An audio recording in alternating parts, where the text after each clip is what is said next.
வணக்கம் மக்களே. அமித்ஷா போட்ட ஸ்கெட்ச். நடிகர் விஜய் மீது கை வைத்தால் செந்தில் பாலாஜிக்கு செக். பதற்றத்தில் திமுக எடுத்த திடீர் முடிவு. இந்த தகவலை பற்றி இந்த வீடியோவில் பார்க்கலாம் வாங்க. தமிழக வெற்றிக் கழகம் கட்சியை தொடங்கிய முதல் மாநாட்டிலேயே அரசியல் எதிரியாக திமுகவையும் கொள்கை எதிரியாக பாஜகவையும் நடிகர் விஜய் அறிவித்தது அனைவரும் அறிந்ததுதான்.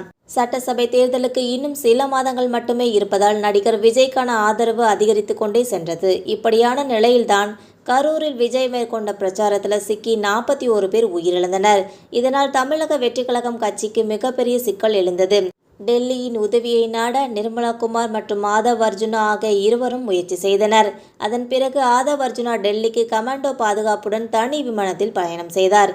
இந்த சம்பவத்தை பயன்படுத்தி தமிழக வெற்றிக் கழகம் கட்சியை தங்களின் கூட்டணிக்கு கொண்டு வர பாஜக பல வழிகளை கையாண்டு வருகின்றது. அதற்கு முக்கிய காரணம் தமிழகத்தில் பாஜக எடுத்த கருத்து கணிப்பு என கூறப்படுகிறது.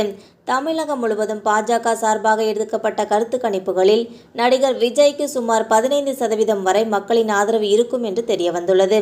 இந்த தகவலை மத்திய உள்துறை அமைச்சர் அமித்ஷாவின் பார்வைக்கு தேர்தல் ஆலோசகர்கள் கொண்டு சென்றதால் அவரும் ஆச்சரியமடைந்து கூட்டணிக்குள் தமிழக வெற்றிக் கழகம் கட்சியை கொண்டு வர முயற்சிப்பதாகவும் கூறப்படுகிறது. கரூர் சம்பவத்தை பெரிதாக்கி அரசியல் செய்வதன் மூலமாக திமுகவுக்கு எதிரான வலுவான கூட்டணியை கட்டமைக்க முடியும் என அதிமுக மற்றும் பாஜக ஆகிய கட்சிகள் நம்புகின்றன. இதனால் கரூர் சம்பவத்தின் பின்னணியில் திமுக தரப்புதான் உள்ளது என சொல்லும் தமிழக வெற்றிக் கழக கட்சியினர் கருத்தை அதிமுக மற்றும் பாஜகவினர் வழிமொழிகிறார்கள். நடந்த சம்பவம் தொடர்பாக விசாரிக்க அமைக்கப்பட்டிருக்கும் ஒரு நபர் கமிஷன் விசாரணை நியாயமாக இருக்காது, விசாரணையை சிபிஐ வசம் ஒப்படைக்க வேண்டும் என ஒரே குரலில் பாஜகவும் அதிமுகவும் சொல்வதன் பின்னணியில் கூட்டணி கணக்குகள் உள்ளதாக தெரிகிறது. இந்த நிலையில் கரூர் சம்பவத்திற்கு ஆறுதல் தெரிவிக்கும் வகையில் நடிகர் விஜயிடம் மத்திய உள்துறை அமைச்சர் அமித்ஷா பேசியுள்ளார். தற்போது நடிகர் விஜய்க்கு மத்திய அரசு வழங்கி வரும் சிஆர்பிஎஃப் பாதுகாப்பை 2 மடங்காக்கும் வேலைகளை மத்திய உள்துறை அமைச்சகம் தொடங்கியுள்ளது.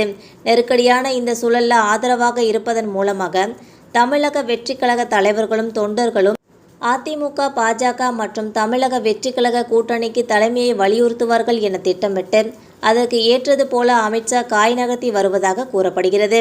ஒருவேளை எதிர்க்கட்சியினர் கோரிக்கை விடுப்பது போல கரூரில் 41 பேர் உயிரிழந்த சம்பவத்தின் விசாரணை சிபிஐ வசம் ஒப்படைக்கப்பட்டால் சிபிஐ அதிகாரிகளை வைத்து திமுகவினருக்கு நெருக்கடி கொடுக்கும் வேலைகளை செய்ய அமித்ஷா தரப்பு திட்டமிட்டுள்ளதாகவும் கூறப்படுகிறது.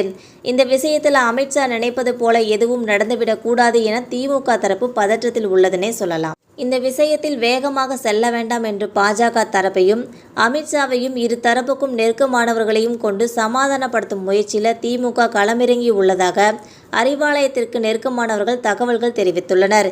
இந்த வீடியோ உங்களுக்கு பிடிச்சிருந்தா மறக்காமல் சப்ஸ்கிரைப் பண்ணி பெல் ஐகானை கிளிக் பண்ணி வச்சுக்கோங்க. அப்போ தான் நம்ம போகிற டெய்லி வீடியோஸ் உடனுக்குடன் வந்து சேரும். தேங்க்யூ.